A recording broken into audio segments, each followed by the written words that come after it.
ভারতের উত্তরাঞ্চলে কুম্ভ মেলায় পদদলিত হওয়ার পর স্থানীয় হাসপাতালের মর্গে প্রায় 40 জনের লাশ নেওয়া হয়েছে।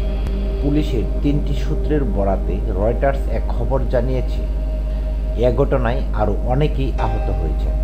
এক প্রতিবেদনে রয়টার্স জানিয়েছে, মর্মান্তিক এই দুর্ঘটনার 12 ঘন্টারও বেশি সময় পরও স্থানীয় মতিলাল নেহেরু মেডিকেল কলেজ হাসপাতালের মর্গে লাশগুলো আনা হচ্ছে। সরকার এখনও আনুষ্ঠানিকভাবে হতাহতের সংখ্যা ঘোষণা করেনি। পুলিশের এক কর্মকর্তা জানান, এখানে প্রায় 40টি লাশ রয়েছে, আরও লাশ ঢুকছে। আমরা একে একে তাদের পরিবারের কাছে হস্তান্তর করছি। কিছু প্রত্যক্ষদর্শী বলেছেন, একটি বিশাল ঢেউয়ের মতো ধাক্কার ফলে ভক্তরা একে অপরের উপর পড়ে যায়। রাস্তাগুলো বন্ধ হয়ে যাওয়ায় গণভিড় স্থবির হয়ে পড়ে এবং দম বন্ধ হয়ে অনেকে পড়ে যায়।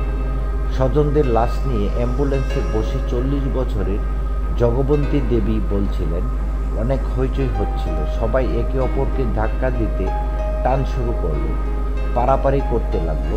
এক সময় আমার মা টলে পড়লেন, তারপর আমার বৌদিও। লোকজন ওদের উপর দিয়েই দৌড়ে গেল।